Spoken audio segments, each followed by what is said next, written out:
Hi, my name is Barry Sterling Mitchell. I produce the Sterling Net Point Power Rankings and the Bias Plus reports. Today is December 8th, 2023, and this is Ben and Barry on football. Hello out there. This is Ben Dickerson. I am your co-host. Obviously, I'm a New York Giants fan if this is the first time you're tuning in.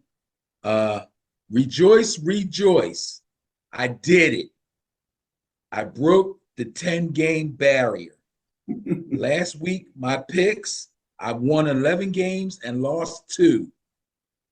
Excellent job by me. Thank you very much. Pat myself on the back. All right, well, you beat the bias. That was how many? 11 out of what? 13? 11 out of 12. 11 out of 13, I'm sorry. 11 out of 13. Yeah, now, of course, with 3 6-bye teams, that helped. But guess what? I did it on a week, if that makes sense. I did it on a WEEK, but I'm taking it anyway because I beat 10 wins. I mean, if you win 11 for 13, I don't care what week it is, that's 85%. Yeah. Yeah. And the bias was 69%. Okay. So bias. Yep. Finally. Yeah, the bias didn't do too bad.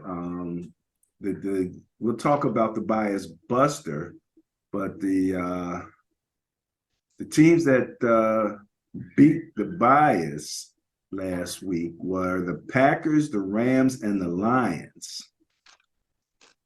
So that means you picked the Rams over the Browns. Yeah. And you know I picked the Packers. That was my biggest pick. I picked the Packers over the Chiefs. Let me just mention real quick for anybody who's watching, we normally record on Wednesday. I've had the flu. I've been sick, didn't get it out. If you hear any noise in the background, it's probably my grandson. And any noise you hear from him is good because he's been sick too. So we're looking for noise for him. So that's all good as far as I'm concerned. But that means that we're recording on a Friday afternoon, Benny. Wow. And yeah, that means that we've already had the Thursday night game. So let's just jump into the presentation and we'll talk about what we said was going to happen for Thursday night versus what actually happened for Thursday night. Can't get them all right. We know that, but that's okay. We do a good percentage pretty much all the time. So that's all right. Here we go. Okay, Benny, so the Thursday night game, Patriots at Steelers, the bias plus score of 12.1 favored the Steelers. But of course, the bias cannot account for the Steelers starting Mitchell Trubisky. Your friend and mine. Your friend and mine. Another originator of the mind fart concept. But at the time, we just called it Trubiskying it up. He came right out and Trubisky'd it up to the point where, what's the other third string back for the Steelers? Oh, the crowd was chanting his name, right?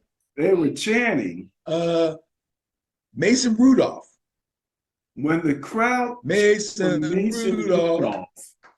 That's about as bad as it gets. It was so bad that even the commentator didn't want to say that they were asking for Mason Rudolph. He said, I think they're cheering for Rudolph the Red-Nosed Reindeer. That I remember hearing because watching that game was a chore. Trust me. Oh, my God. And who was it? The linebacker got hurt like on the first play of the game. Oh, really? Yeah. Did I miss that? Yeah. It wasn't Minka, was it? No, it wasn't like Minka, but they did have somebody that got hurt on like the first play of the game. Oh, my God. I turned it on late. What a stinker. Yeah, it went down from there. But I'm sure the Patriots fans were just elated which they should be. I mean, which they should be. They needed a win. Bailey Zappi came out firing it deep with no hesitation.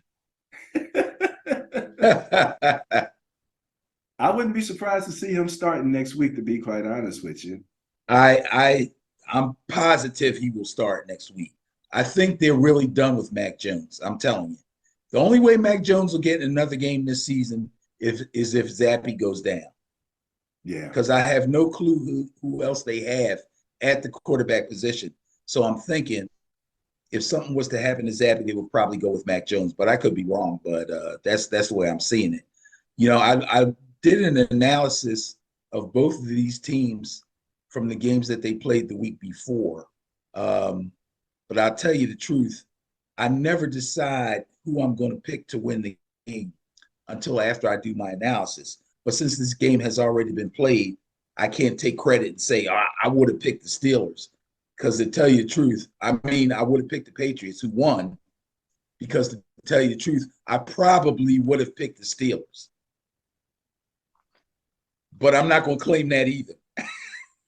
I think the only way I would have picked the Steelers is had I known that Mitchell Trubisky was starting. Other than that, I would not have picked this, you know. I knew he was starting, but I really thought that the Patriots were really at the end of their rope. And they showed signs of life last night. And they showed signs of life with Zeke Elliott starting and playing the whole game at running back and without Ramondre Stevenson, which was a surprise to me, which is another reason why I probably would have taken the Steelers. But Zeke did a good job. Zeke's always been good in pass protection, but he ran the ball pretty well too, I believe. So the bottom line is we'll scratch this one. And what's happening on Sunday, bro? Yeah, let's move on to Sunday. And let's first look at the Jaguars at the Browns. Bias plus score 5.1 favors the Jaguars. Again, we have an injury situation, which could upset the favorite team a bit. We always, there's no way to look forward because we don't even know yet whether the quarterback, whether Trevor Lawrence is actually going to play. They're still holding that out there like there's a possibility that he might just make it to this game. We shall see, but the Jaguars are favorite. Who you got? Well, first, let me just say, I watched their game last week, and that looked like his knee was blown out. But in fact, he's got what's been called a high ankle sprain. And on top of that, they had video of him at practice moving fairly well and throwing the ball. So that's like a miracle in itself, considering how that injury looked. When you watch the play and they showed the replay of it in slow motion, I'm cringing because he bent all the way backward. He was basically sitting. Just imagine if you're on your knees and you sit back onto your foot with just one leg. The other leg is out. I don't even want to. Well, it's a miracle. First of all, high ankle sprains generally are pretty bad. They don't heal that quickly. That's the other part of it. If he was diagnosed as having a high ankle sprain, he shouldn't be out on the field hopping around and bouncing and throwing the ball. It's a miracle. Yeah, absolutely. It's an Aaron Rodgers miracle. And let me just mention, there is a controversy as to whether or not he should have been taken off the field on a cart. I don't know if you saw that or not. He didn't want to be taken off on a cart. That's what I was going to say. He most likely did not want to go off on the cart. He wanted to tough it out and take the walk. And you could tell he was hurt because he was walking really slow and he couldn't put any weight on it. So it was obvious there was something wrong with that leg. But at the time that it happened, we didn't know exactly what it was. Now we find out it was the ankle. But yeah, I would say it was his choice not to go out on the cart, and they respected his wishes. He's on line talking. He's on the line talking about We do have cards. We do. So, Oh, were people getting on them like, what, y'all don't have a cart? yeah. Oh man, that's messed up. So Yeah, who you got? he chose not to. But okay, so whether he plays or not is still up in the air, but the Jaguars do have to go to Cleveland to play the Browns this weekend. So after getting blown out by the Niners back in week 10, the Jaguars seem to have gotten their mojo back with consecutive wins over the Titans and the Texans. And that Texans win was a big win for them. I expected them to be on a good roll, enough of a roll to make the Bengals their third win in a row. That's what I believed was going to happen, truly. But instead, they found themselves in a real back and forth battle. Trevor Lawrence had a really great night individually, but unfortunately, he ran into Jake Browning, who was in the freaking zone and who got more help from his run game, also, by the way, than Lawrence did. Yeah, Lawrence was 22 of 20. Excuse me? let me say, Yes. I'm sitting here listening to people say Jake Browning. I'm sitting here saying, who the hell is Jake Browning? Right. I'm going to get to that when we get to them to Cincinnati. But anyway, Lawrence was 22 of 29, 259 yards, 2 touchdowns through the air, and he ran a touchdown in. But they basically just got outdueled in a rock'em sock'em shootout, 34-31. So that was a tough loss for the Jaguars. Now they have to go to Cleveland to play the Browns. Once again, the Browns coaching staff showed distrust in our guy PJ Walker and decided that 38-year-old signed off of his couch Joe Flacco would start versus the Rams. Now, I can't lie. Flacco didn't look terrible, considering he hasn't played since getting in like 5 games last year with the Jets. That was basically all the work he got done the previous year. So he's been on the couch basically since then. But he wasn't very accurate. That's the only thing when you look at all his stats over the course of the day. He was only 23 of 44, but he did throw for 254 yards. He did throw for 2 touchdowns. He had 1 interception. The Browns' usually strong running game didn't show up for this one, leaving the onus on Flacco, who with 7 minutes remaining in the game, had the Browns within 1 point, 20-19. Unfortunately, at that point, he threw his lone interception of the day, after which they got handled 36-19. So he got them close. Then they got overwhelmed. It was a shame. Now, since they are at home, I'm kind of leaning their way. Also, the fact that I don't know if Trevor Lawrence is going to play kind of makes me lean toward the Browns too. But I'll tell you the truth, man. Because I'm the only guy who's allowed to have opinion and conjecture on the show, I'm going to use my opinion and my conjecture. I really think the Jaguars are better than the Browns. I really do. Mm-hmm. So I'm going to pick the Jaguars in this game, and I'm going to assume that there's no way they would have put Trevor Lawrence on the practice field if he didn't feel like he could go this week. So I'm going to take the Jags. My question, who backs up Trevor Lawrence? Oh, I remember now. It's C.J. Beathard. Absolutely. Former Niner. Yep. C.J. Beathard. Guy's Career backup. Career backup. He's got more history and tradition in his family than he has wins. But yeah, C.J. Beathard is backing up Trevor Lawrence. And believe it or not, when he came into the game, he wasn't bad. He looked pretty sharp. He had good command of the offense. All right. Okay, I'm glad to hear it because former Niner, I'm a root for him. But I've just seen so many times where I'm like, CJ, come on, CJ. It's like it's CJ. Oh, come on, CJ. So, all right. So you going with the Jaguars. Going with the bias. Going with the Jaguars. Okay. Here we go. Panthers at Saints. Bias plus score of 14 favors the Saints. That makes sense to me. What about you?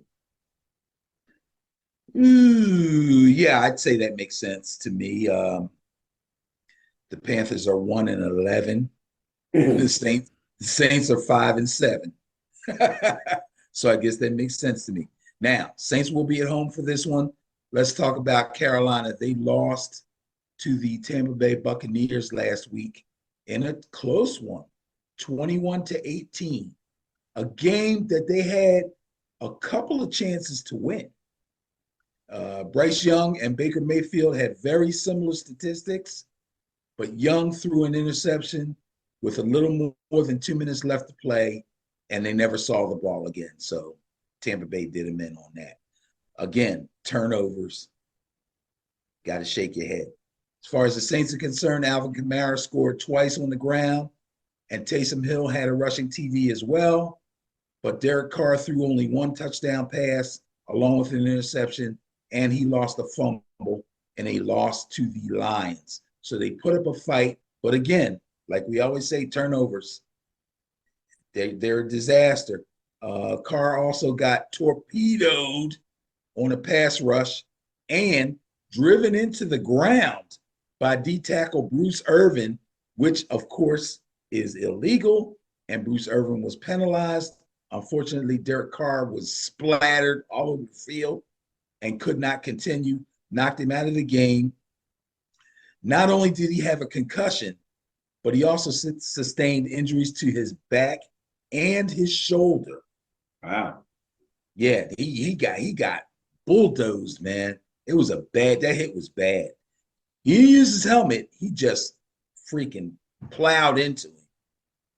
Anyway, that happened like 10:23 left at the 10:23 mark of the fourth quarter. Jameis Winston took over, and Kamara scored his second touchdown with 7:30 left.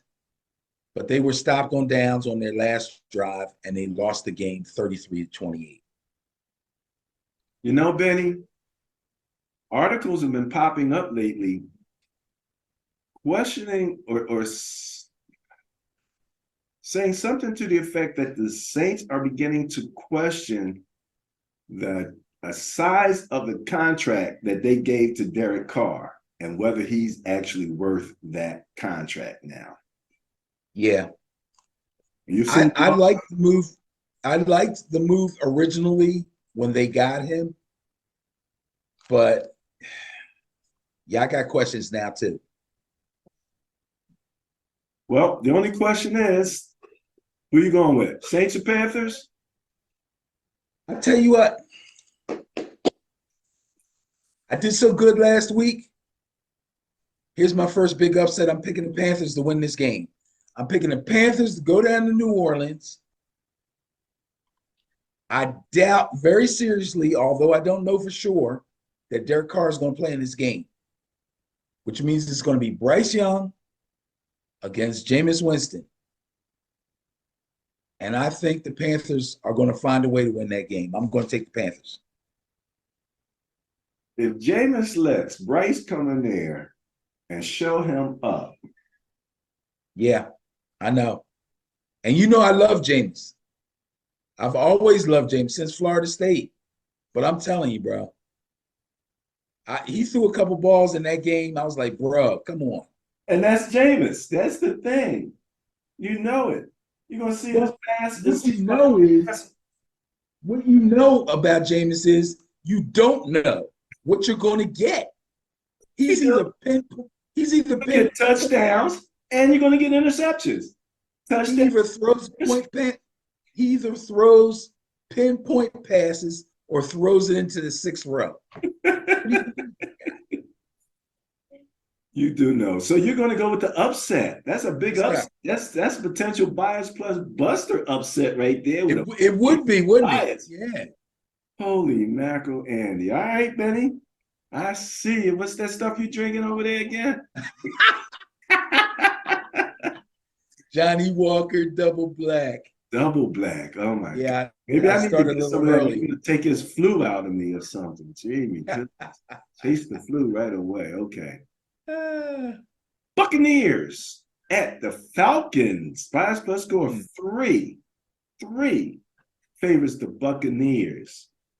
And Benny, apparently the Falcons aren't doing a whole bunch relative to offense, but defense.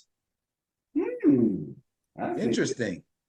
I think that those guys are doing a little something. Let me see something. Opponents points per game. What am I looking at here? Atlanta. They're in 1, 2, 3, 4, fifth place in the last 3 weeks, only giving up 16 points a game, only gave up 8 last week. What? The Falcons defense is showing up. Maybe it's because they had what's his name? Parachuting or coming in off the what you call it? What's the rapper? Ludacris came in on that. Ludacris. Yeah, Yeah, right. Luda dropped in on the game for Luda. him. I tell you what, that take is ludicrous. But I don't know what's doing it. But you're right. Atlanta's defense has been, in fact, I needed a defense on a couple of fantasy teams. And when I looked at the waiver wire, I saw the Falcons up at the top of the list. I'm like, what? What is it? You never see that. But there they were. There they were. Yeah. Yeah. So, okay. Well, anyway, they're going to be at home. They're 6-6. This is a division game. Buccaneers are a game behind them at 5-7. So this is a must-win for both teams. I believe the Falcons are holding on to first place at the moment. Both teams are coming off of wins. Atlanta's win being a 13-8 on the road win against the Jets. Not a big deal there, I guess, but it was a win on the road. The touchdown pass that Desmond Ridder threw in the second quarter ended up being the only touchdown in the game. I guess we'll talk about that again when we get to the Jets. But the defense recorded 3 takeaways and 4 sacks. And the Falcons the Falcons do, in fact, continue to hold on to first place in the NFC South. As far as the Buccaneers are concerned, in a battle between 2 other NFC South opponents, the second place Bucs had to battle to a 21-18 win over the last place Panthers. I knew there was a reason why I like the Panthers this week. They looked pretty good against Tampa Bay and almost pulled out a win. The Bucs run game showed up in support of Baker Mayfield to the tune of 128 yards. 84 of those yards and a touchdown by Rachaad White and a 19-yard end around for a score by Chris Godwin. So the Buccaneers did what they had to do to take out the lesser team, the Panthers, although the Panthers did play well enough to win, save for a few mistakes. That being said, the resurgence of the Falcons defense and the fact that they're going to be at home, I'm going to go with the Falcons in this game to hold on to first place in their division and get this win. Just can't trust the Bucs. I'm sorry. All right. Well, as you can see, I have a little company here. You. It slipped in on us. Uh-huh. Boba. So you going with the Bucs? No, I'm Going going with with the the Falcons. Falcons. You like that defense? Yes, I'm going. I believe in it. They've shown me enough to make me believe. Well, we got to go get Who, Tyson. Evander Holyfield? No, we got to go get Tyson so we can come in and say ludicrous for us.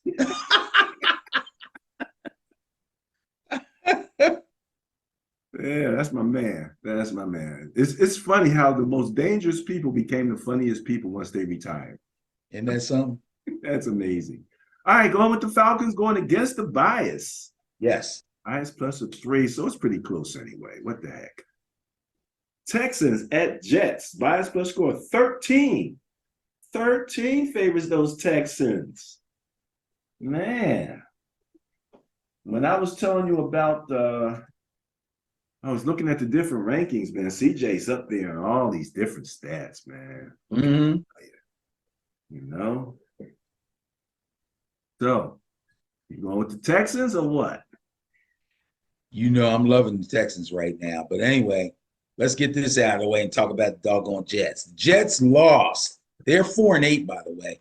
The Jets lost to the Falcons 13-8 in a game where they were unable to score a touchdown. With the whole NFL game and didn't score a touchdown. 2 field goals and a safety was the extent of their scoring. Now, listen to this mess. After being benched, after benching Zach Wilson earlier, they decided to go with Tim Boyle.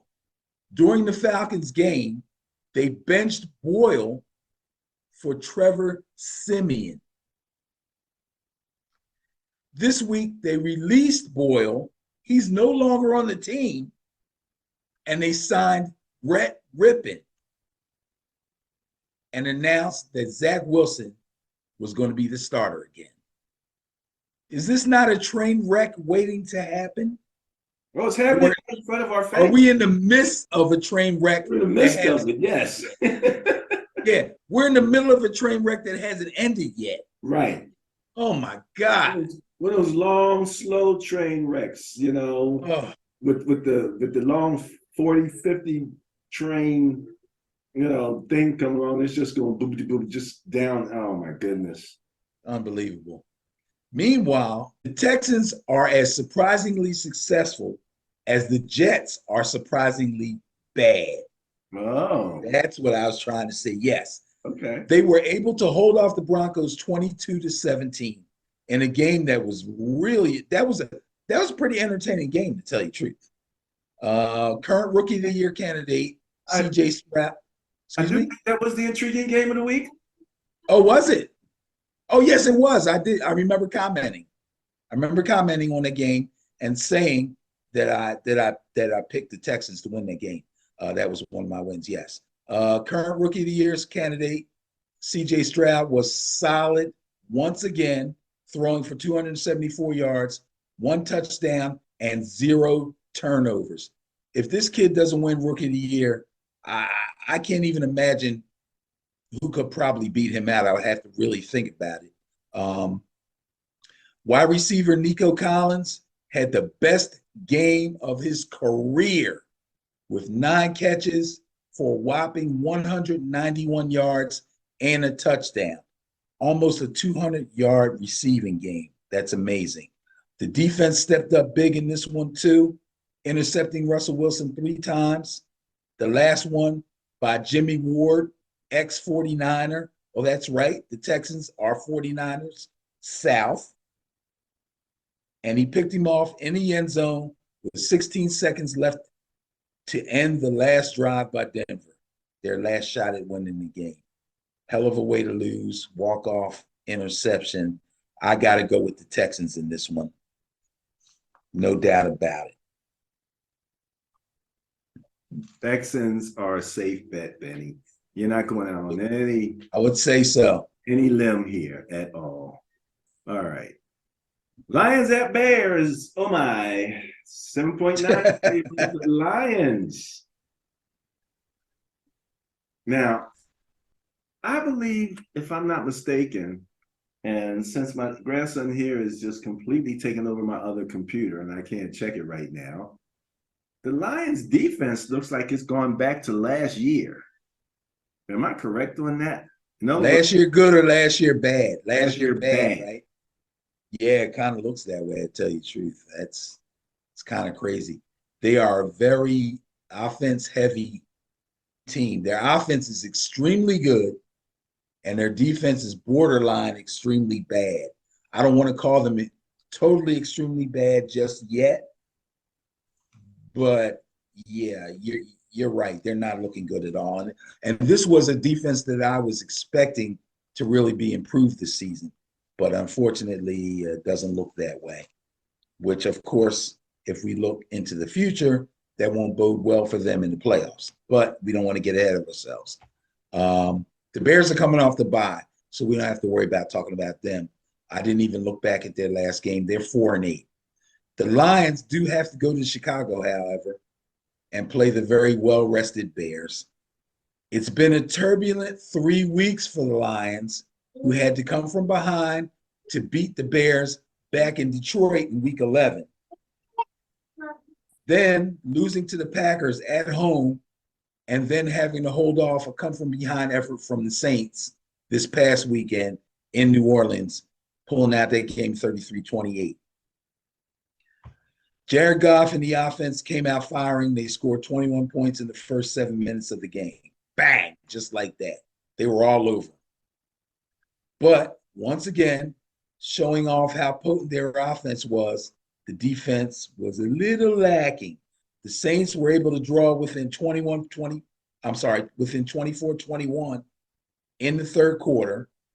But by then, Derek Carr had been knocked out of the game, and a fourth quarter touchdown on a Jameson Williams jet sweep for the Lions ended up being the clinching score of the game.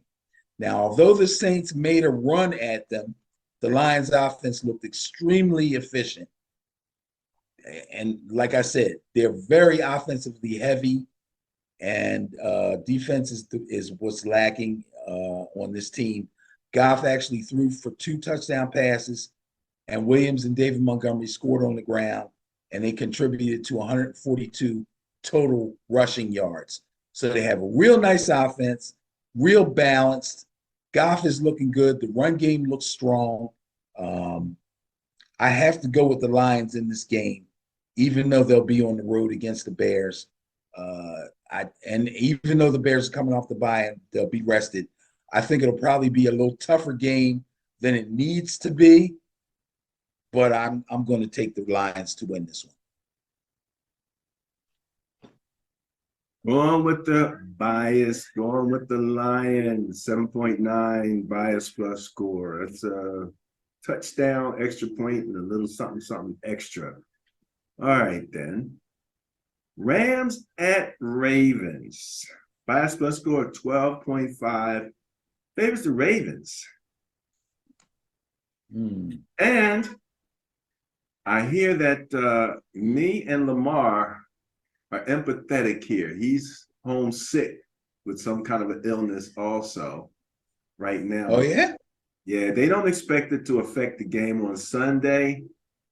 However, if he got what I got, it's a 3-4 day issue. It ain't over in one day. That's for darn sure. This is third, fourth day for me. And I'm sure they told him to stay home and not even try to come to practice or anything like that. Well, they mentioned apparently this is going through the locker rooms. Oh, geez, that's a problem. Yeah, so I mean, it's flu season. Right. Apparently there's an A and a B because the baby got the A. I guess we all got the A. I don't know which is worse, but long story short, hopefully he won't have the same kind of little shaky leg thing that I got right now, where you're walking around kind of feeling like you're floating a little bit. Oh man, but that's bad. Yeah, that's not good. But he should be okay. I mean, he's got medical care available. They'll force all types of liquids into him and get him ready.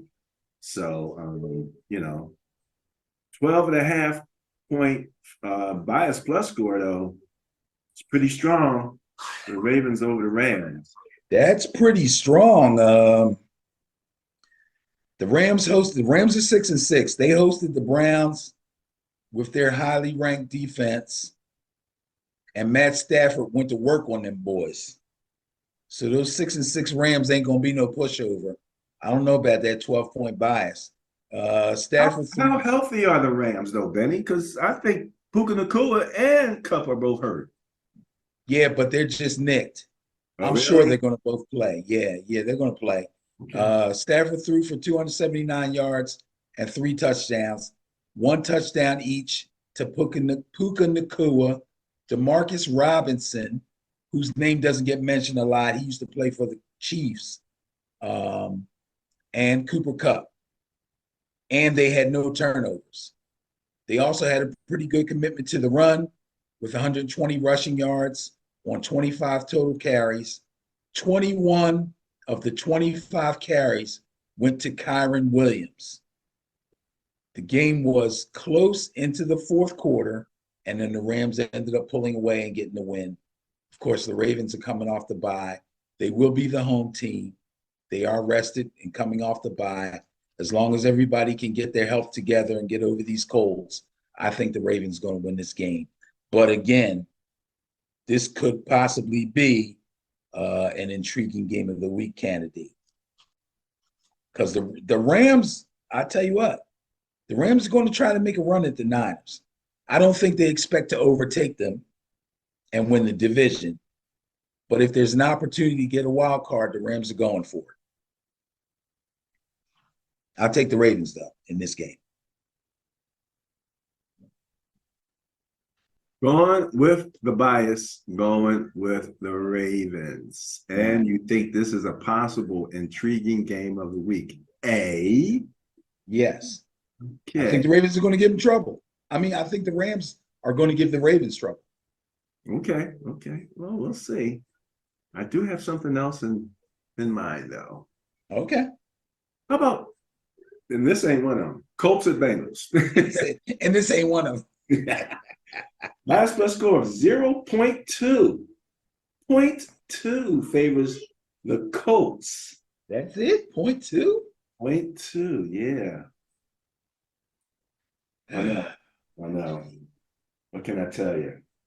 So again, and we're at the part of the year where the playoffs, wins are at a premium now because every win and every loss changes your whole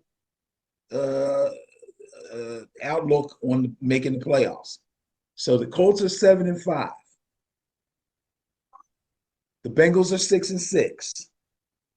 Both teams won their games last weekend in dramatic fashion. The Colts scored on a long ball from Minshew to Alec Pierce in the first quarter, but then they fell behind 17-7 to their AFC rivals, Tennessee Titans.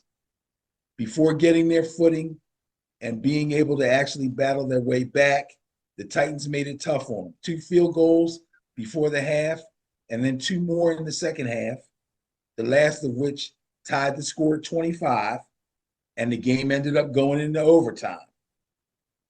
In the overtime, the Titans scored first. They got the ball first. They scored first, but they weren't able to get a touchdown. They kicked a field goal. The field goal was good. They gave them the lead. But when you do that in overtime, then you're putting the onus on your defense to hold the other team because any score at that point can stop you from winning. Another field goal would tie it up again. A touchdown would beat you. Minshew connected with Michael Pittman to gain the victory in the overtime.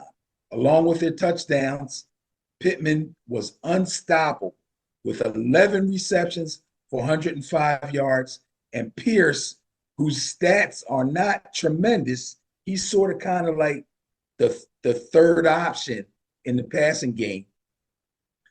But all his stuff was big plays. He only caught 3 balls, but those 3 balls went for 100 yards and a touchdown. That's pretty good. Yeah. So good job by the Colts winning a tough game against a division rival.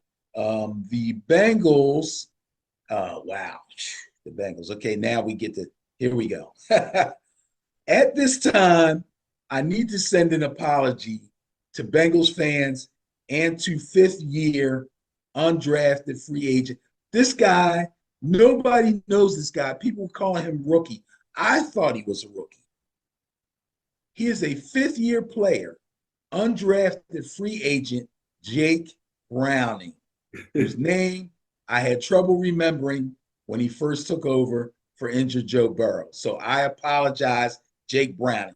Browning was outstanding in Cincinnati's big win over AFC South leader Jacksonville, a tough opponent in a big game on Monday night.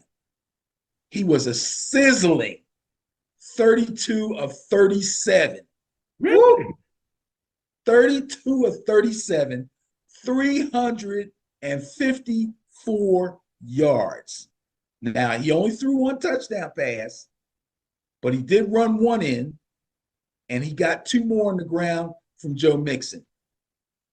They took the lead 31-28 in the 4th quarter on an Evan McPherson, very good field goal kicker, by the way, connected on a 54-yard field goal, but the Jags tied it up with a field goal of their own with 26 seconds left in regulation, and the game went to overtime. The Jags had the ball first, but they were forced to punt, and McPherson kicked a 48-yarder for the win. By the way, as reported by me last week, the Bengals have been extremely inept in primetime night games. And this was their first night road game win since 1990. Really? In case anybody thought I was making that stuff up about them. They haven't won a primetime game since 1990. Isn't that crazy? They were just in the Super Bowl a couple of years ago. Wow. That's crazy.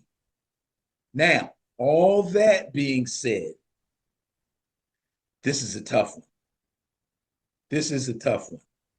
Do I believe in Jake Browning? Do I think he turned the corner? Or do I believe in the Colts defense that gets a lot of turnovers and a lot of big hits and gives nightmares to opposing quarterbacks? Let me say this real quick. Let me just throw this in at you because okay, throw it in there. Throw it in. Is pretty close. That's razor thin right there. Yes, it is. And as I saw it here, Cincinnati had the better of the net points, but Indianapolis had the better of the turnover differential. Yes.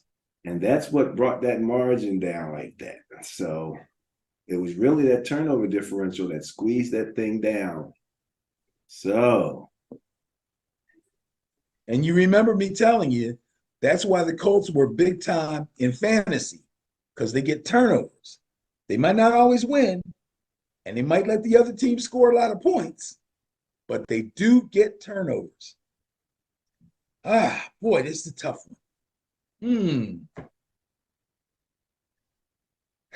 Jake Browning versus Minshew. No. And Benny, I'm going to throw this out there. We don't have to get into it right now. No, throw it. Question about the need for backup quarterbacks and the value of backup quarterbacks is being raised across the board. Not just from me anymore. I'm reading it in the media now. This has been a season to remember as far as quarterbacks going down. I'm sure we've had them in the past, but I can't remember one being this bad. Well, I think part of it is just the fact that it's the longest season that NFL has ever had in place. You know? Yeah, but it was a shorter preseason. Yeah, but nobody plays in the preseason anyway. So, true. 17 games. It's one thing to get through 12 games. It's another thing to get through 14 or 16. 17? You wind up looking like David Carr after about the 15th game. Believe me, nobody wants to get hit like he got hit last week. Oh my, poor thing. But the bottom line is, you're right. The bottom line is the importance of a competent backup quarterback has been magnified tremendously this year, and everybody's taking notice. Everybody's taking notice, as they should. Wow. You know what? In games like this, I kind of lean toward the home team.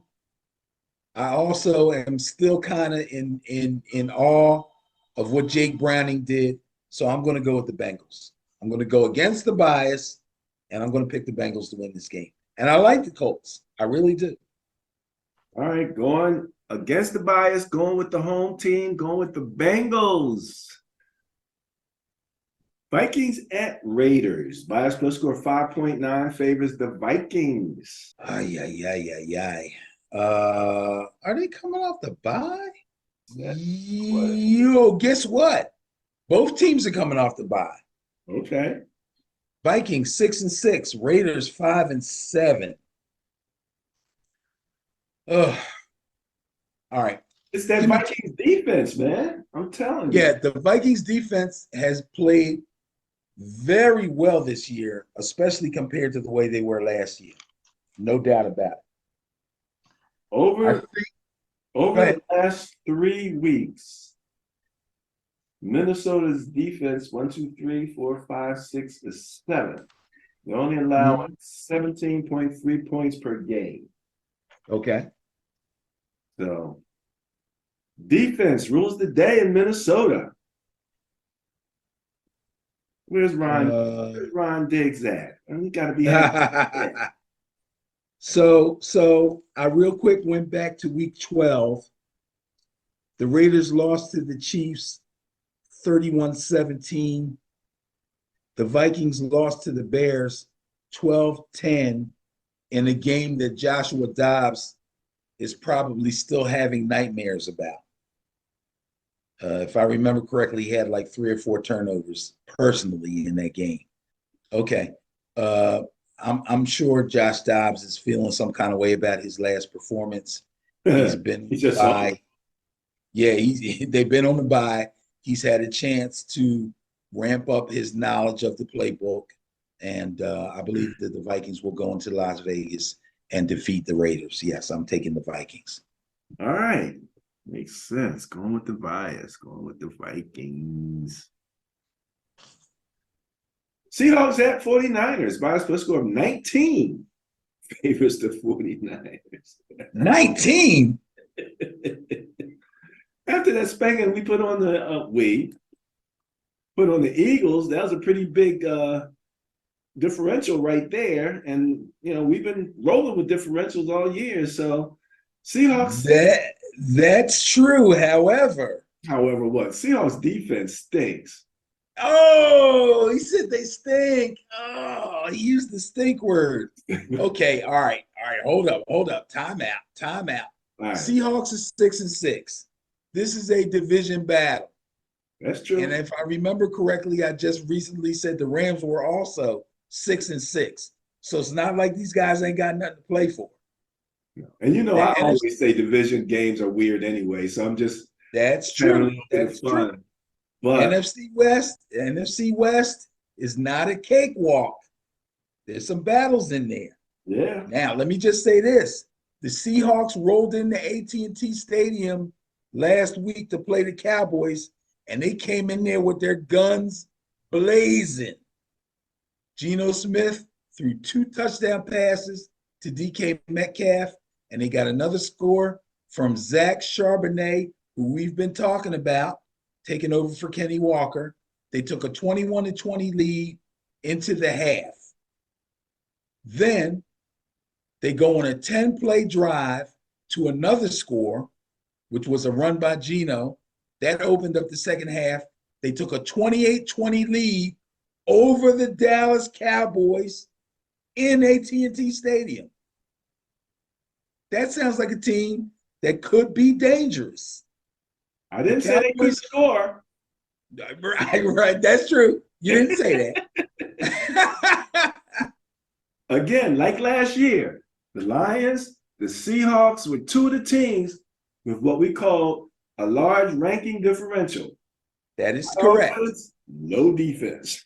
That is correct. Highly ranked offense, lowly ranked defense. As a matter So of fact, now, for the year, 1, 2, 3, 4, 5, 6, 7, 7th from the bottom, allowing 24.3 points per game. For the last 3 weeks, allowing 25 points per game.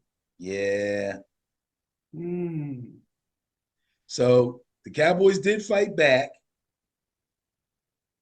but Geno tossed one more touchdown pass to DK Metcalf before the Cowboys defense finally put the clamps on them. And they ended up going down 41-35. So they obviously can be explosive, but stopping the other team ain't looking real good for the Seahawks defense. I would have to look back to refresh my memory, but this was probably the best Thursday night game we've had so far this season. That was a Thursday night game, and that was a back and forth battle, man. That was a big time battle. So, as good as they looked offensively and as bad as they looked defensively, I don't know what to say. They're going into Where do Levi. y'all play? Santa Clara? Levi Stadium. Levi Stadium. I think it's in Santa Clara, California. I know it's not in San Fran. But anyway, that's besides the point. Niners versus Eagles, I believe, was the most anticipated game of the season so far. As far as we were concerned, the public is concerned. Obviously, we live in Philadelphia, so we heard a whole lot about it. The talking heads on television, same thing. It was the rematch of the 2022 NFC Championship game. Seems like it just happened yesterday. The Eagles won that game. They knocked Brock Purdy out of the game with an injury along the way. As this game approached, we were hearing in Philadelphia a lot about the Niners crying about the fact that they thought they would have won the game if Purdy hadn't gotten hurt. Me personally, I heard more about them talking about it from Eagles fans than I actually heard Niners fans actually talking about it. But that's just me. No, that's what happened. Okay. I expected you to feel the same way. I got into it on Facebook with somebody about it, and they started trying to defend themselves, but that's another story. Deebo Samuel called James Bradbury trash. That wasn't no over the season crying, off season crying. That was current. That was current. That's fresh bulletin board material. But enough of the talk about talk. We all know that's cheap. Talk is cheap. He actually apologized. He actually said, it's just a game. Don't take it seriously. Don't take it personally. I was just having some fun. That's what Deebo came out and said after the game. After the game. So what that tells me is he was trying to be nice and soften the blow. He believed James Bradbury is trash. He thinks Slay is trash too, but he didn't mention his name, but he tried to be nice at the end. That's what that means to me, but that's another story. We all know talk is cheap. San Fran started really, really slow in this game. I was a little worried personally watching the beginning of this game. They went 3 and out on their first 2 possessions. They didn't just punt on their first 2 possessions. They went 3 and out on their first 2 possessions. Then they opened the second quarter with a 7-minute, 14-play drive that ended with a touchdown pass to Brandon Ayuk. They never punted again. Their offense was a thing of beauty, totally balanced. 27 pass attempts by Purdy, 28 rushing attempts. Purdy completed 19 passes for 314 yards and 4 touchdowns. Christian McCaffrey caught 3 passes for 40 yards, and he rushed 17 times for 93 yards and another touchdown. They went on to score 2 touchdowns in the second quarter, 2 touchdowns in the third quarter, 2 touchdowns in the fourth quarter. 6 possessions, 6 touchdowns, and a 42-19 win. Oh, yeah. The defense recorded 3 sacks. They hit Jalen Hurts 9 times, sent him to the locker room briefly in the fourth quarter to get checked out, probably for concussion, and they defensed a whopping 11 passes. Okay, so you got the Eagles defense. You got the Eagles secondary right here. Wait. Hold on a second.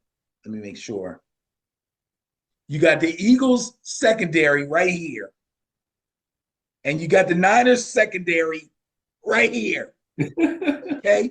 For all you Eagle fans that are looking forward to seeing them again, remember that. You know, Benny, I'm going to pick the Niners in this game. Okay. All right. I went to that game. Yes, you were there. How'd you enjoy the box, bro? We'll talk about all of that. Oh. I was actually sitting next to a young man and a young lady from San Fran. Okay. And they were there with their full Niners stuff on and everything. Right. And he was like, He's like, yeah, man. He said, we got season tickets. He said, my dad had season tickets. I've been going to Niner games since I was a kid. He had, oh Damn! my goodness. I'm like, can I take you home? I've never met anybody. That's a true diehard. Oh my God, Candlestick Stadium. He was there for those games. Man, Oh my goodness. that's nice. That's nice. It was. But let me say this much, and this is a side commentary. I'm not going to any more games. You can forget that. You can forget that. A little too public for you, huh? Well, first of all, $45 to park in the park. Okay. Then I'm walking through the stadium to get to, walking through the parking lot to get to the stadium. And we're looking around, there's trash everywhere. Okay. Yeah. Bags. Yeah. Apparently, people who go to the game know that the cost of stuff in the stadium is a complete ripoff. Exactly. So they get as drunk as they can get before Right. the game. And eat as much as they can eat. And eat as much as they can eat. That's why there's all of that trash and everything left there. I was going to get, I forget what it was. I think they wanted $8 for one can of beers, something like that. It was bananas. I couldn't believe it. But I guess the fun of it was watching how early they all left the game. The Boo Birds came out. First of all, I got to experience the Boo Oh, Birds firsthand. wow. That's an experience I can claim. And it was pretty cool. I mean, they were cool. Nobody was messing with any of the Niner fans or anything. Now, one person on my social media posted, they said, we might have lost the game, but we're winning every fight in the parking lot. Right?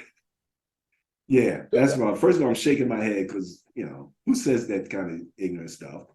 But this was my response. The only people they were fighting in the parking lot were each other. Trust me, I saw some video from the parking lot. Did They you? didn't fight nobody. If there was a real fight out there, nobody recorded it. Nobody recorded it. And I just saw them going back and forth, but it was just one Eagle fan against another Eagle fan. Yeah, they're throwing beer on each other and dumb stuff. So that's, again, I'm not one for being out in the weather at all. The whole box seat thing was a little bit different than what we expected. But long story short, I was very happy with the results. We were a little worried, like you said in the beginning, especially because it was like he kept they came out was throwing balls. They weren't running the ball right off the bat. But from what I understand, I think Shanahan was kind of testing to see what they do for this and what they do for that. So he was kind of just gathering some information for what he wanted to do. And boom. So that's exactly the way I looked at it after the game was, when the game was just about over, and once it was over and I went back and thought about it. I believe that they knew they could throw the ball on. So they were like throwing out little test stuff, seeing where the real weaknesses were. I'm sorry. I believe they knew they could run the ball on them. Right. So they wanted to do some little test stuff for the passing game. And once they saw what they needed to see, then they came with the real game plan. The last thing I'll say is this. The world is going to have to come to grips with the fact that Purdy has like the best stats out there. They don't want to. I keep watching these shows where like, what's the one guy where he puts the quarterbacks on some mountain of, and Purdy's the tiers. First things first. First things first. Purdy's always down on the lower mid-level stuff like that. Yeah. He's got the best stats in the NFL. Yeah. And the last thing I'll say, Purdy don't shiver, Purdy don't shake. I was wondering how he was going to be coming back into the stadium after what happened. Didn't bother him one bit. I don't think you can get much cooler than Purdy when it comes to a game. So I'm really, really feeling that he's really the man. You know, he is the man. He might not look it. He might not have that statuesque, physical, imposing appearance, but he gets the job done within that offense. And that's all you can ask for. And that's why I think on that same show, First Thing First, my man Broussard kind of tried to keep a little bit of a lid on it, but he's like, I don't want to compare Purdy to Joe Montana, but yeah. So I don't want to get carried away, but yeah, Purdy's amazing. He is amazing. Yes, he is. So all right, going with the Niners. Here we go. Broncos at Chargers. Bias plus score of 4.3 favors the Chargers. Chargers are they're favored every week. Yeah.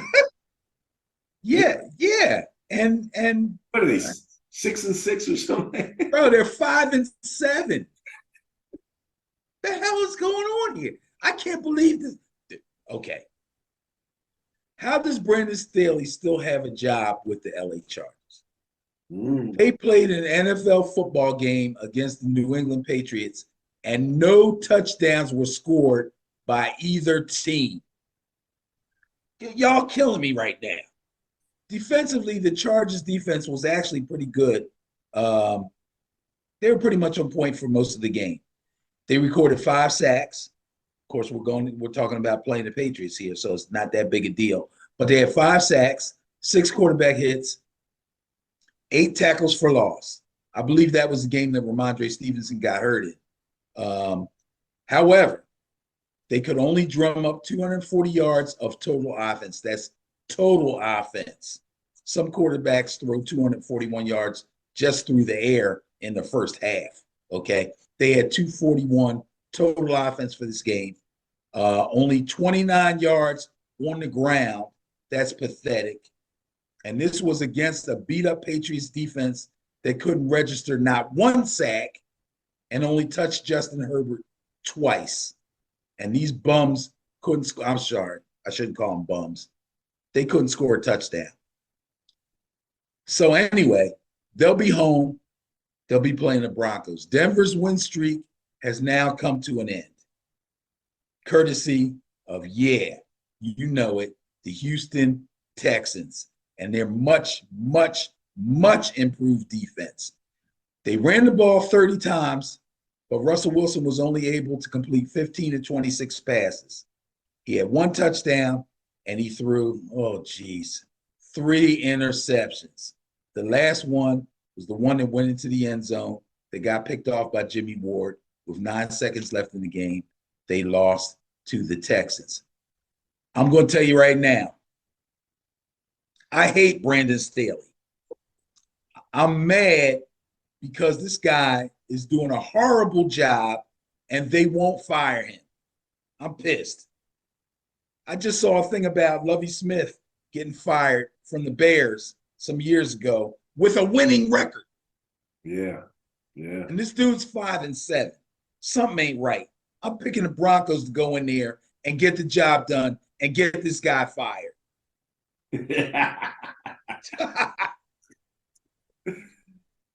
Ben's picking with malice now. I'm sorry, man. I can't. This guy, he really gets on my nerve. I don't even like the way he looks. Oh my goodness. I know he does have a look about him, doesn't he? Yeah. Oh my goodness. Okay. Going with the Broncos, going against the bias. Bills at Chiefs. Ding, ding, ding. Bills got the bias of the week. This is it? The bias. This is the intriguing game? Score. This is it right here. Okay. This is it.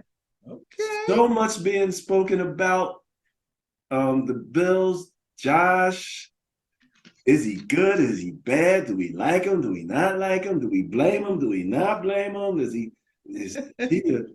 the reason why they're not getting it done? It's amazing how much attention he's getting right now. And even listening to him, this is it's really funny. Listening to these quarterbacks when they're losing and they're being interviewed, Yeah. as they get philosophical and they begin to talk about, what needs to happen to win. It's like it's like y'all haven't really figured that out. So I hear you talking, but it's all theory. Yeah, right. It's crazy, man.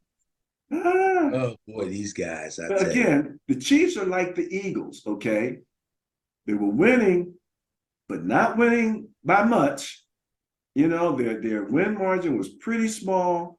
They were down, I believe, like seventh, like the Eagles, seventh, eighth, Yeah. in terms of win margin. So, you come in with the Bills who, win margin at least, they're looking a little bit better. And so that's how they wound up being favored. But you got Josh against Pat Mahomes. You got, people coming out now. Who was it?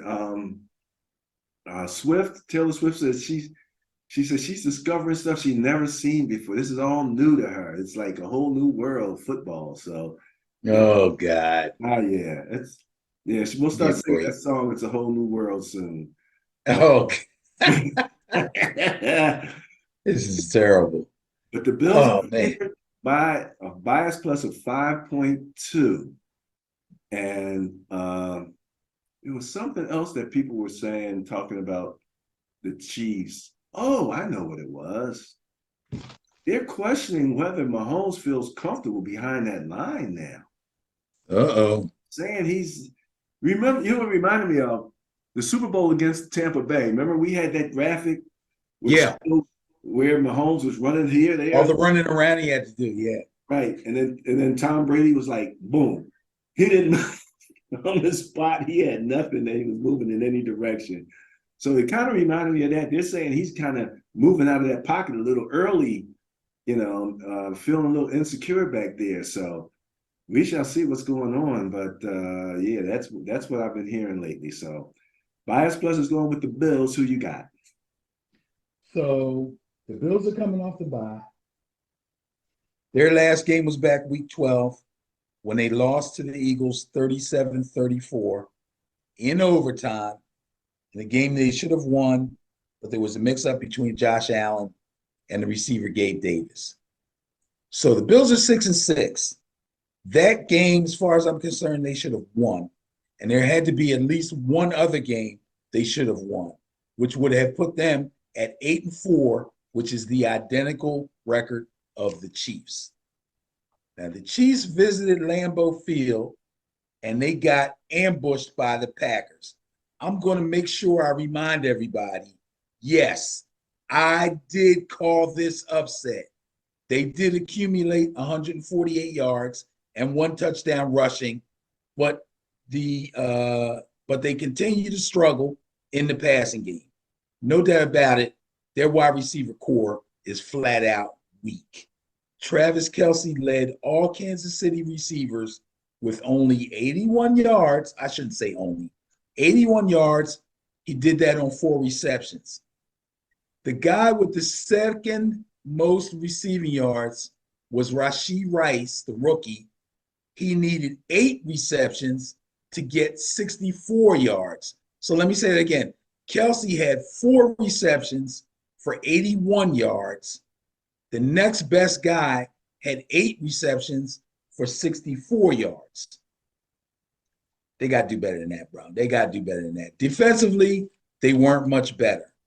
That defense that started off the season so strong is starting to feel the pressure of not getting the kind of support that they were getting from their offense all along. Their pass rush only generated 2 sacks and 4 quarterback hits. That's way low for them.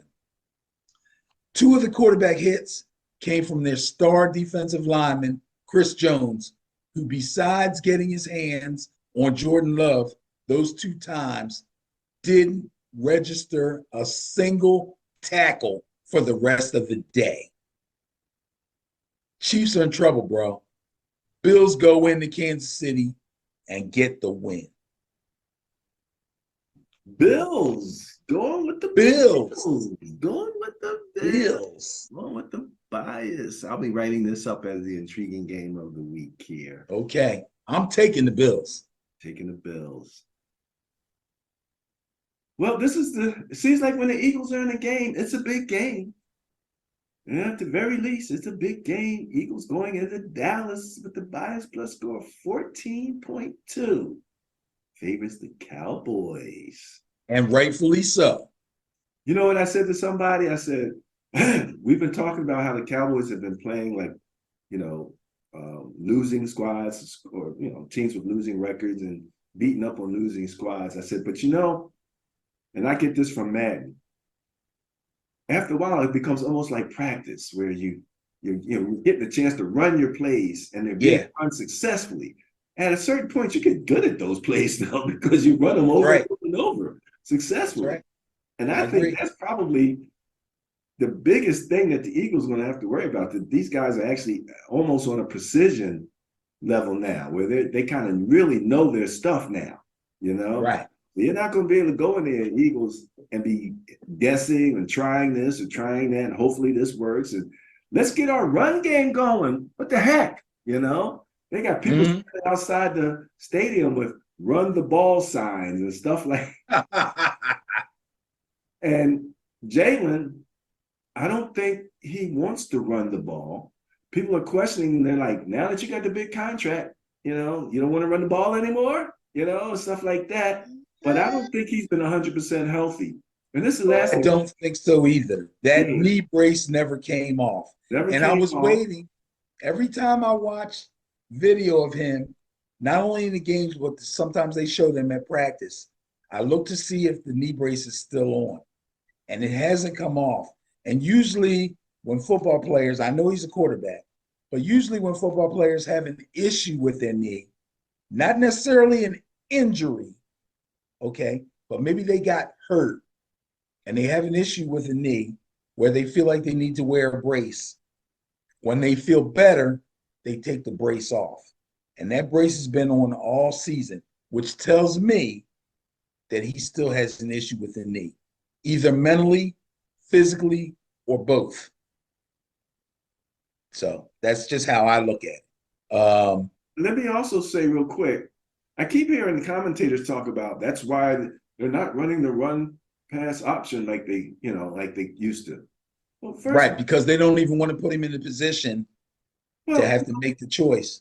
The run pass option, when it was being the run pass option. Yeah, that's different. That's different than the run option.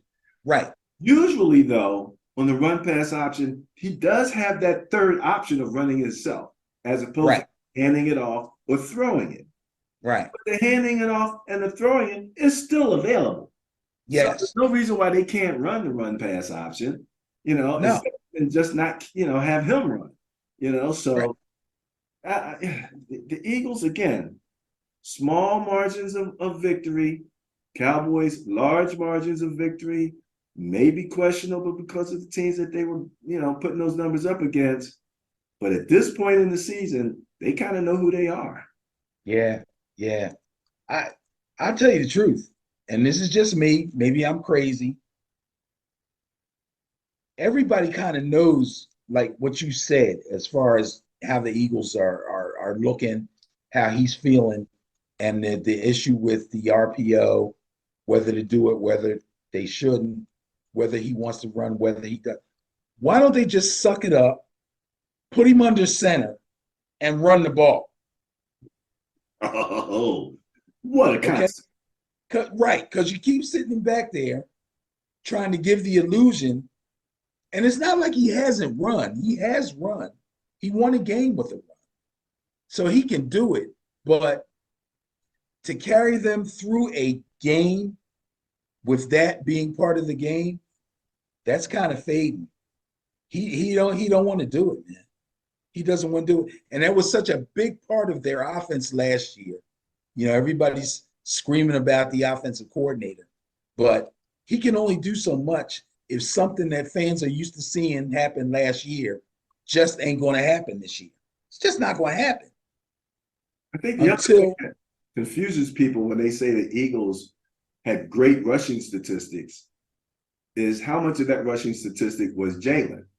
So if you Exactly. subtract him out of the numbers, do they still Exactly. have the great rushing statistics? Exactly. Hmm. So you got Swift, you got Gainwell, you got Scott. Okay. If you got such a great run game, put him under center and hand the ball off or pitch it out and let these boys earn their money. They're even If questioning the Eagles line now. Are they getting a little old? That's another thing. Even questioning that. I mean, what you're saying makes sense. If you got the number one line out there, you put them, put them on the center, let it If you rip. have the number one line, bro, if you go to any NFL locker room right now, any CFL locker room right now, any USFL locker room right now, any high school public league locker room right now, and gather the offensive linemen together and ask them, would you rather run block or pass block?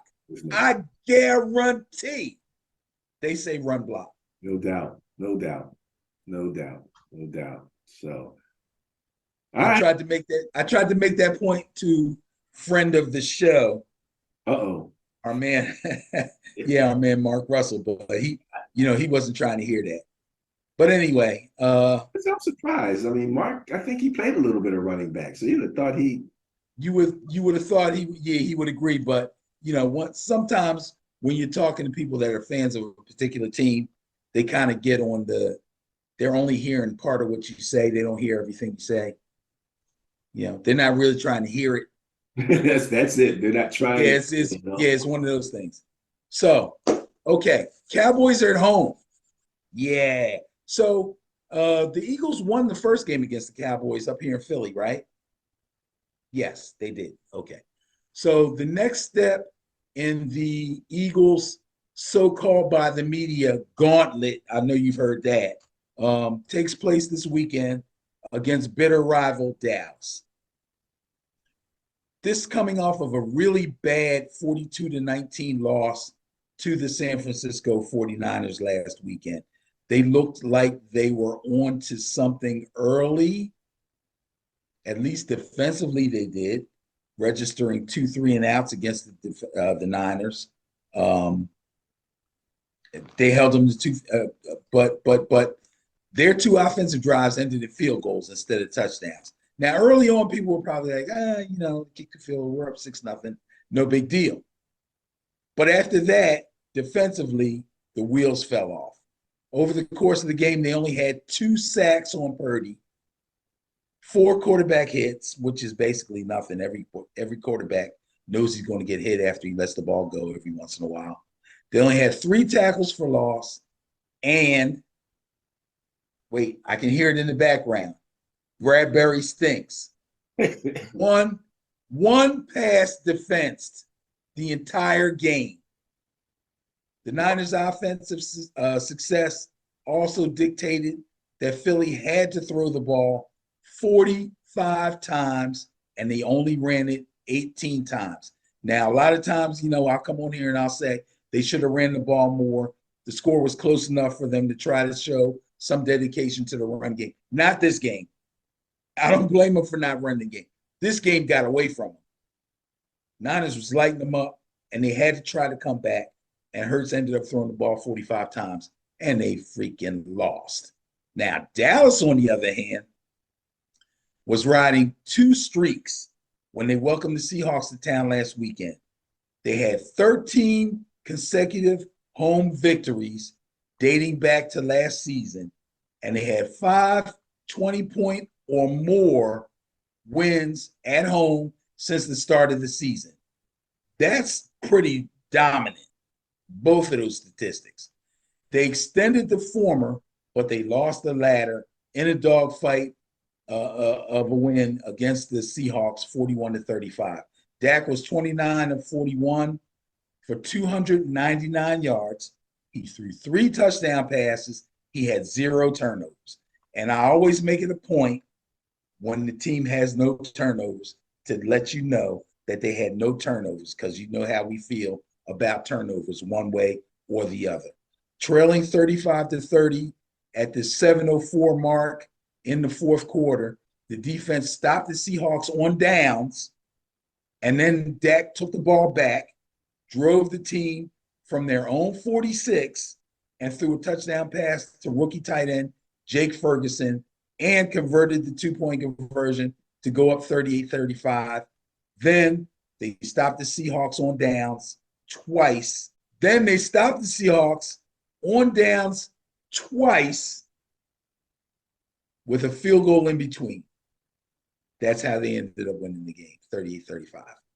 So, Cowboys at home, Cowboys with dominant wins, Cowboys looking good against a team that really balled out and gave them a lot of work. 10-2 Eagles, 9-3 Cowboys, NFC East on the line. I'm picking the Cowboys. Going with the Cowboys. And you know what's interesting, Benny, here? If the Cowboys beat the Eagles will be 10-3. The Cowboys will be 10-3. If the Lions win, they'll be 10-3. If the Lions win, they'll be 10-3. Me. The playoff picture becomes completely wacky. That's right. I had my Giants hat on, not this one. I had my blue one on. I was on the bus going downtown, and a woman tried to crack on me. Oh, really? And I was like, yo, if your team loses this week, you could possibly drop from the 1 seed to the 5 seed. And she went, Huh? huh? Yeah. Oh my goodness. That's a lot of road games through the playoffs. Man, looky. I'm telling you. And defense travels, and that's what the Eagles aren't great at. And that's what I was trying to point out to people. The Eagles defense was ranked pretty low, going. The crazy thing is their weakness, which I know I called that, and I think you agreed. Earlier in the season, their weakness was the secondary. But lately, they've been getting run on too. Yeah, that's why they went out and got themselves a new linebacker. Right. Well, I tell you what, I know he's a good edge rusher, and I know he's pretty good against the run, but I don't know if he can cover tight ends. Tight ends have been ripping them to shreds. Oh. And this rookie boy Ferguson ain't no joke. Lastly, I'll say it was interesting, again, being at the game when the Niners went up. There was such a relaxed feeling amongst Eagle fans because they come back all the time for being down. Right. It was a relaxed feeling. We'll come back. They'll come back. And then as the scores started to mount, it was like, oh my goodness.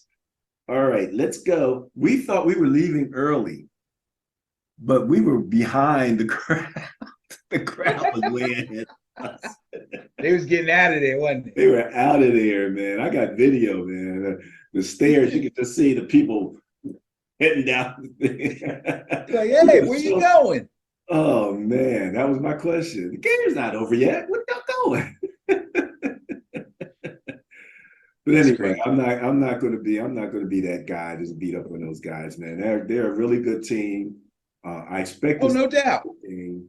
And I do expect the Cowboys to pull out this game, like the bias says. But the Eagles going to have to get that act together, man. I'm telling you, if they think that they're going to be there, So I'm going to say this for the record, and I said it to a couple Eagle fans during the week.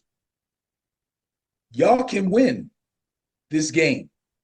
I don't think you will. I believe they will give the Cowboys a heck of a game. I think this is going to be a great game. Unlike how the Niners handled them. I think they're going to give the Cowboys a lot of trouble, but I think the Cowboys are going to win. If the Cowboys handle them anywhere near like what the Niners did to them, I'm letting loose on these Eagle fans. I'm letting loose. I've been holding back. I've been holding. This better be a game. If they win, no problem. I got you. Do I think they can win? I think they can win, but I don't think they will. If they get handled, I'm letting them have it. Well, I had said earlier, teams that can make you play 11 on 11 football have a decided advantage. And teams like with the Eagles, with this brotherly shove, it adds a little something to that advantage. But if Jalen's not feeling up to making an 11 and 11 game, that's a whole new ball game now. We're talking pocket passing, running the ball, conventional football. I don't know if they can beat the Cowboys in the conventional game. So. And if the brotherly shove is going to be a factor, you have to put yourself in position to make it a factor. Okay? If you're second and long usually turns into third and at least long or medium. That's not brotherly shove territory. You have to be successful on first and second down to put yourself in a position to be able to do the brotherly shove. If you're third and 4 or third and 5, third more than that, you can't do it. Well, Benny, I'm going to slightly disagree with you. And okay. See if at third and say 4, they come out, do a brotherly shove, get 2, and do another brotherly shove to get the next 2. I don't think they got the cojones to do that. I don't. Oh, he's questioning cojones now. I don't know, man. That might be the thing to do, man. Let me tell you. It might be. What works. It might be. But I don't think they have the cojones to do it. I really don't. Can you brotherly shove your way all the way downfield? Hey, if you can get to third and 4, third and 5 every series, why not? Why not? So we shall see. This could be an event, the brotherly shove event. We shall see. Okay, that's enough of that, dumb guys, man. And that is, Benny, I believe that's the Sunday night game. Okay. Everybody's going to be focused on this one. That's a 4 o'clock game. Is it a 4 o'clock game? The Eagles Cowboys? Yeah. Yeah, that's the 4. Okay, I thought that was you sure they didn't flex that thing or something like that? I'm looking at if they did, I wasn't aware of it. It looks to me. Oh yeah, Benny. According Dolphins, to the NFL schedule on their website, Eagles at Cowboys, 8:20 p.m. Oh, they did flex it. So they moved the Titans Dolphins? Yeah. Okay. That's cool. No, I got no problem with that. Sunday night, baby. That deserves to be the standalone game. I love it. It does. And strangely enough, I see 2 games on Monday night. Yes. Packers at Giants. Right. Is the other one Titans Dolphins? Yep. Yes. Okay. All right. I'm good now. We got doubleheader on Monday night. Bias plus score 11.2 favors the Packers. Over your G-Man.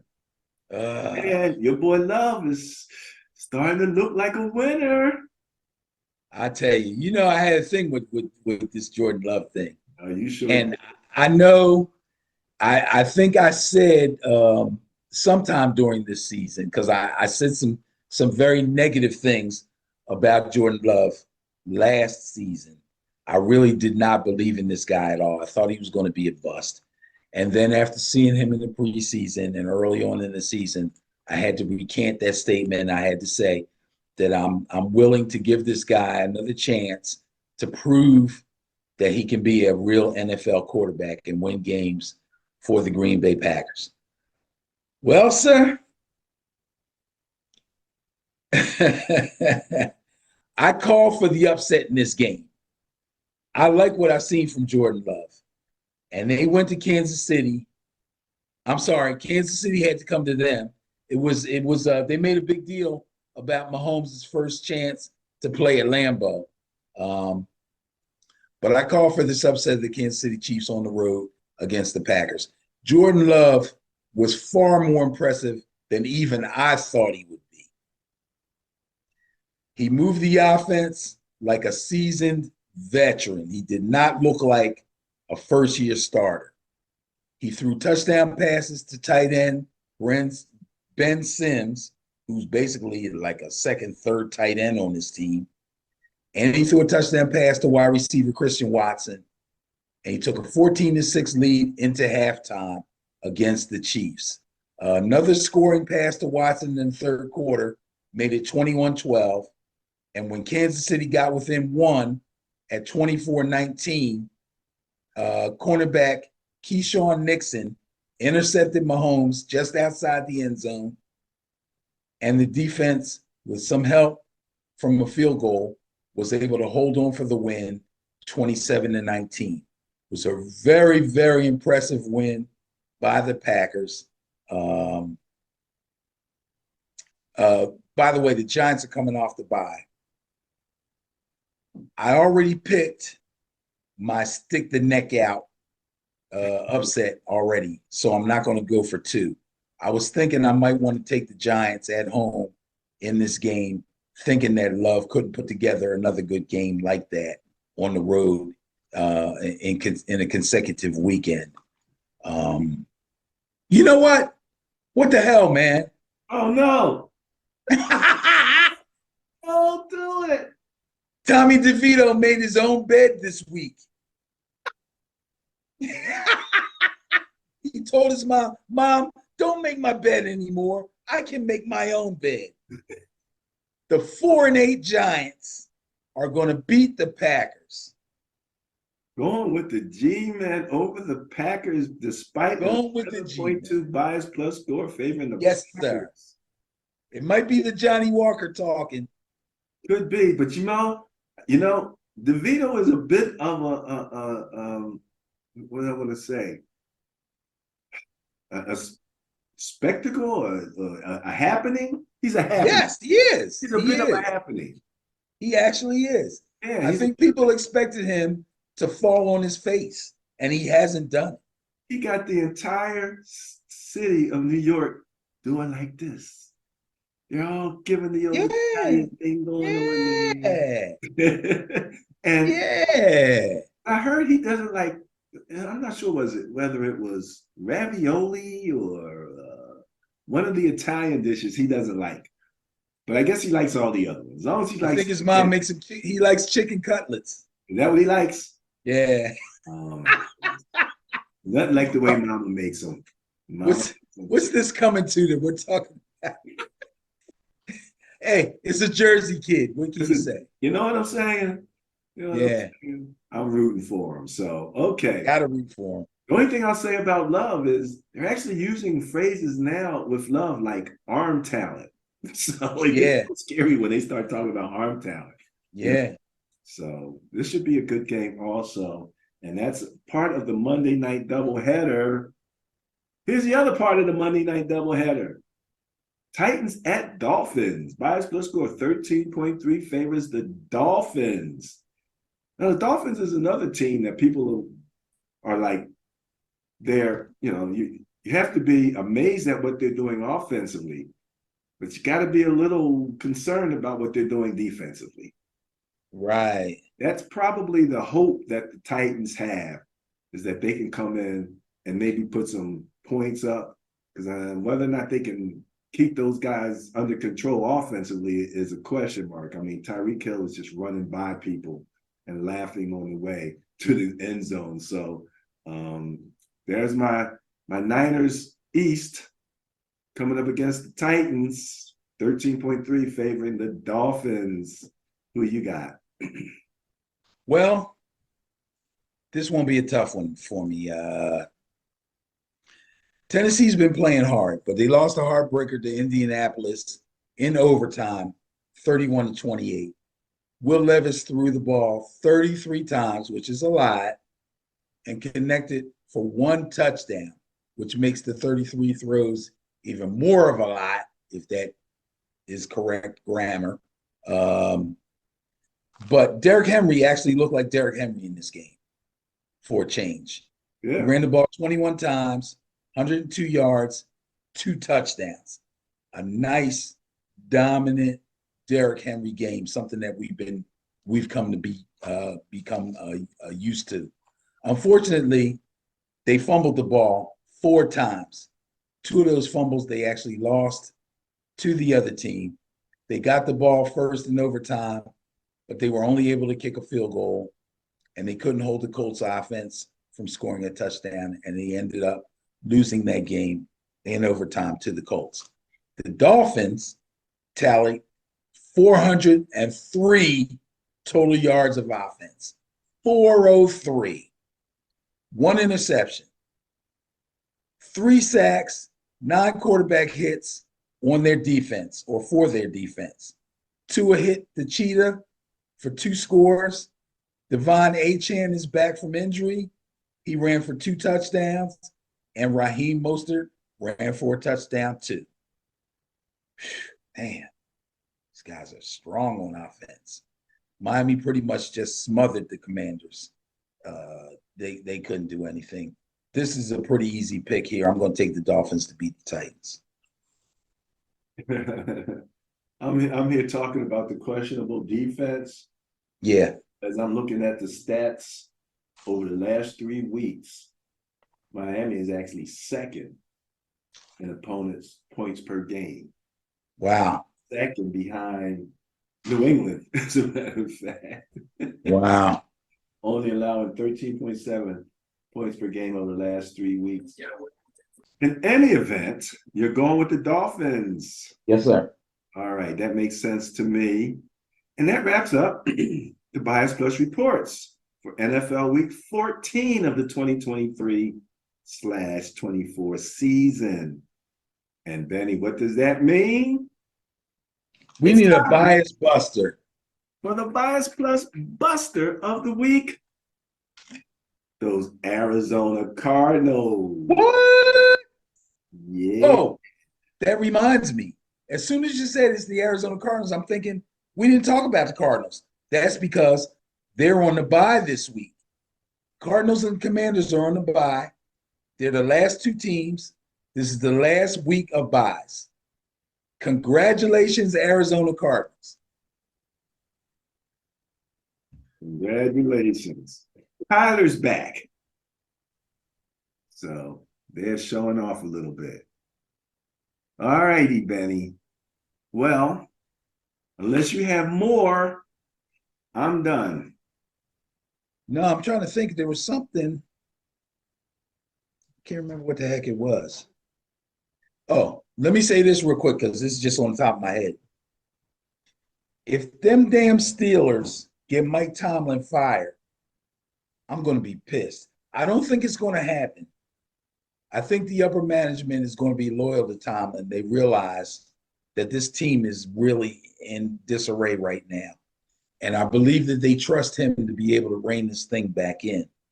But that mess I saw last night against the Patriots, that can't be. They have weapons.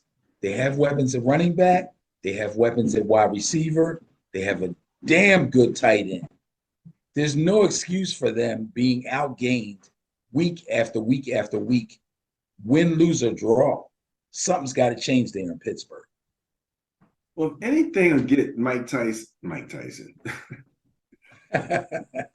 If anything will get a Steelers coach fired, it's these bum ASS backups that he seems to believe in.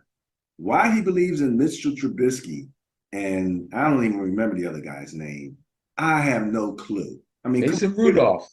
Mason Rudolph. I mean, you're a Super Bowl winning Hall of Fame level coach, and you can't come up with better backups than that. Oh, come on. Crazy, isn't it? It's amazing. It's amazing. Let me just throw this out before we go, and I will actually share this because this is on our Facebook page. I haven't heard much of any of this in the news, Benny, about an ex-employee of the Jaguars stealing $22 million from what?